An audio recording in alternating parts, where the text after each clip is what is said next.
In 1492, Columbus sailed the ocean blue. It was a courageous thing to do, but summer was already here. The Inuit and Cherokee, the Aztec and Menominee, Onondaga and the Cree. Columbus sailed across the sea, but summer was already here. Welcome back, young scholars. In this video, we will be discussing European exploration and colonization of the Americas. The big questions you need to be able to answer are, first, why 1492 and why Western Europe? So why 1492 and why Western Europe? Why was there sustained and lasting contact between the Old World and the New World, the Western Hemisphere and the Eastern Hemisphere, starting in 1492?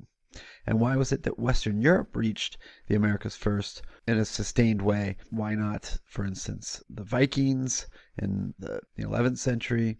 Why not the Chinese in the early 1400s? Our story of how Europe made it to the New World first really begins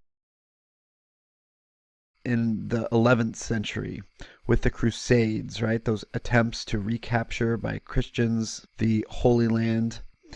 And as a result of the Crusades, Europeans, although they ultimately aren't successful, Europeans return back to Europe, and they have this newfound desire and demand for products from Asia. And for Europe to be able to get those products, they had to go along the Silk Road. You may recall also in 1295, Marco Polo actually was able to successfully make this journey across the Silk Road and spent time with Kublai Khan and the Mongols as they ruled China. Well, in 1453, the Ottoman Empire is going to capture Constantinople, what was left of the Byzantine Empire. And this is going to limit overland trade between Europe and Asia, because there are going to be these Muslim merchants and middlemen who are going to impose higher taxes on Europe in terms of their ability to get goods from South Asia and East Asia. And Europeans, therefore, want to find a water route to Asia to ultimately avoid the dangers of the Silk Road and these Muslim traders. To Europe, here's what the map of the world looked like in 1482. So they had a good sense of Europe and a good sense of Asia, but they didn't really understand Africa, and particularly sub-Saharan Africa. So the Portuguese, beginning in the 1400s, began exploration along the west coast of Africa. So this really begins under Prince Henry the Navigator. He's also going to set up a maritime college in Portugal that is going to essentially train mariners and further Europe's understanding of maritime technology. In 1488, the Portuguese first make their way all the way down to the tip of sub-Saharan Africa under the exploration of Bartholomew Diaz, but he's going to ultimately return back. And then in 1498, Vasco da Gama is going to complete this journey and is going to lead the Portuguese into the Indian Ocean for the first time. And he's going to be the first to sail to India and to establish a network of direct trade connections between Europe and India. And so the Portuguese are then going to become these dominant players within the Indian Ocean sea lanes very quickly. That's the situation that we find ourselves in when Christopher Columbus, an Italian navigator from Genoa, is going to meet with the King and Queen of Spain, Queen Isabella and King Ferdinand, and he's going to convince them that he can reach the east, so he can reach East Asia by sailing west into the Atlantic Ocean. And many people at the time, the advisors to the King and Queen of Spain, believed that Columbus was nuts. And it wasn't because that they believed that the earth was flat and Columbus was the only one who understood that the earth was in fact round. That is this myth that's perpetuated about world history. In actuality, most of the advisors understood that the earth was much larger than the size that Columbus believed it to be. So Columbus was badly mistaken about the size of the earth, and most people, dating all the way back to the ancient Greeks, The Indians had a pretty good sense of the relative size of the earth.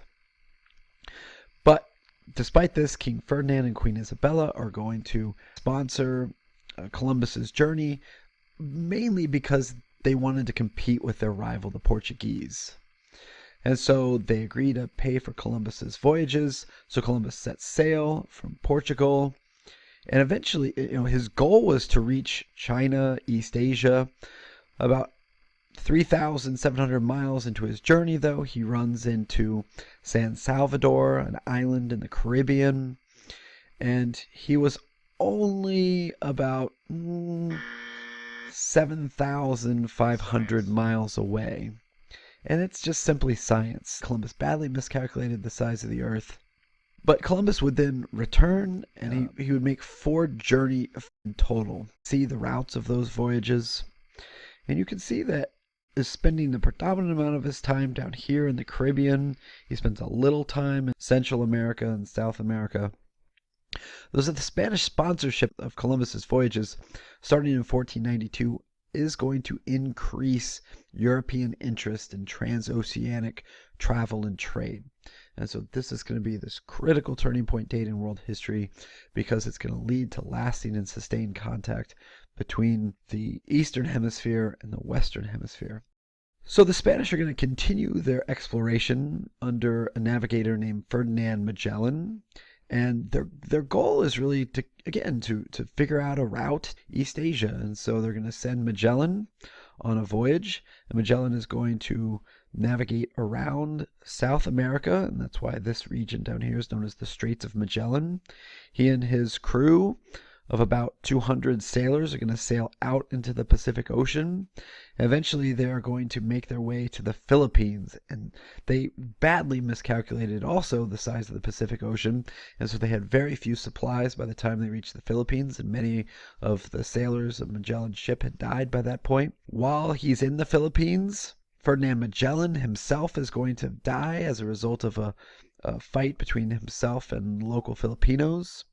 What's left of his crew is eventually going to make their way back into the one boat that they have remaining and sail around into the Indian Ocean, across and around Africa, and make their way back to Spain. So in 1521, the crew of the Spanish explorer Ferdinand Magellan becomes the first to circumnavigate the earth, to sail all the way around the earth. So Magellan, again, is going to die in the Philippines. And this is going to be important, though, because this is going to be a region that Spain is going to colonize starting in 1565. And so the Philippines becomes one of the very first colonies in Asia. And when it comes to Southeast Asia, the country today that is overwhelmingly Christian is the Philippines, as a result of early Spanish colonization and missionary work in the Philippines. So why 1492? Coming back to that question, well, there's a number of reasons. First, conditions were just right for exploration. First, Europeans had an incredibly high demand for Asian goods as a result of their exposure during the Crusades. The Portuguese had demonstrated the feasibility of long-range oceanic navigation around the west coast and tip of sub-Saharan Africa. Spain was increasing in unity and wealth and power after expelling Muslims in the Reconquista. So Spain had expelled nearly all of the Muslims from southern Spain. So the Reconquista, this attempt by Spanish Christians to push Muslims out of the Iberian Peninsula, ends, interestingly enough, in the year of 1492. A fourth reason why 1492 became this date of lasting contact between the Eastern and Western Hemisphere was the advances that were made in Europe and Asia when it comes to maritime technology. In Europe, there was increased knowledge of wind and ocean currents, especially here in the North Atlantic, which is going to allow mariners like Christopher Columbus to leave Europe and stop off here in the Canary Islands and the Azores off the coast of North Africa, and eventually make their way down here into the Caribbean. And then they took the Gulf Stream back and made it back to Europe successfully. They also had better tools that allowed them to explore more successfully. So, for example, Europe finally received the magnetic compass, which had initially been developed in China. They also had access to the astrolabe, which was actually originally created in Greece and then later was perfected by the Arab scholars in the Islamic caliphates. And what the astrolabe allowed mariners to do was to more precisely determine their latitude. Another reason why 1492 was there were advancements in ship design in Europe. The two ships that you should just be familiar with are the caravels, these small, highly maneuverable ships that relied primarily on these triangular lateen sails, which allowed them to tack upwind. These were used by Portuguese mariners. And again, if you recall, this caravel sail technology also wasn't first developed in Europe, but instead in the Indian Ocean region, but eventually it would be brought to Europe and used successfully by European navigators. There were also the carracks, these larger trade ships which utilized both a combination of square and lateen sails. And these would have been utilized more for trade. These were these sort of larger ships with a larger area, which allowed for them to store goods. And so we'll talk about later on the various Spanish ships, like the Spanish galleons, that were useful in carrying goods like silver across the Atlantic and the Pacific. They had better cartography, better understanding of maps. So prior to 1492, one of the major map techniques that was used in Europe was what are known as these T&O maps. And so actually this is probably more helpful if we turned it on its side. So these were the maps used during the Middle Ages. And so you can see here Asia represented over here, and then we have Europe and Africa. So you can see just very imprecise maps. We can see here a Venetian map from the 1450s, and before you get really confused, this might help. So this was before the time when maps were sort of all oriented with north at the top of the map. So you can see here Europe and Asia, the Middle East, and then Africa down here. Another reason why Europe was able to sustain lasting contact with the Americas rather than, let's say, China, for example, is simply just the proximity. From Portugal down here to the Caribbean is about 3,000 miles, versus if you traverse the Pacific Ocean from really where the Chinese were sailing from all the way over here to the west coast of the Americas, we're really dealing with 6,000 miles. Europe was simply geographically closer to the Americas than their Asian competitors, which is one reason why Europeans were probably successful, despite the fact that the Chinese under the Admiral Zheng He had far more complex ships. Now, there was also greater competition among these small European states that were rivals against one another. And this is an example where political decentralization may have actually benefited Europe because it led to competition among states, which fostered this greater desire to achieve a successful trade route to Asia. And so we saw this with, for instance, the Portuguese, which had first developed their trade network around the west coast and southern Africa, versus the Spanish, who were willing to sponsor Columbus's voyages for the purpose of beating the Portuguese. So this greater competition among these small rival European states is going to drive them to both explore and then ultimately colonize places in the Americas. Many Europeans were also looking for land and resources suitable for the cultivation of cash crops. We'll see the importance of this later on when we talk about crops like tobacco and sugar. And sugar was an especially important one. Sugar, which first was domesticated in Southeast Asia and Indonesia, brought over across the Asia into Europe. By 1492, sugar was just starting to take off in Europe, and it had this huge high demand, but there weren't a lot of great places to grow sugar in Europe. And so the discovery of the Caribbean, which had just the perfect conditions, nice, hot, and also very wet climate, is going to be very productive and useful for growing sugar. And then finally, that desire and motivation to spread Christianity.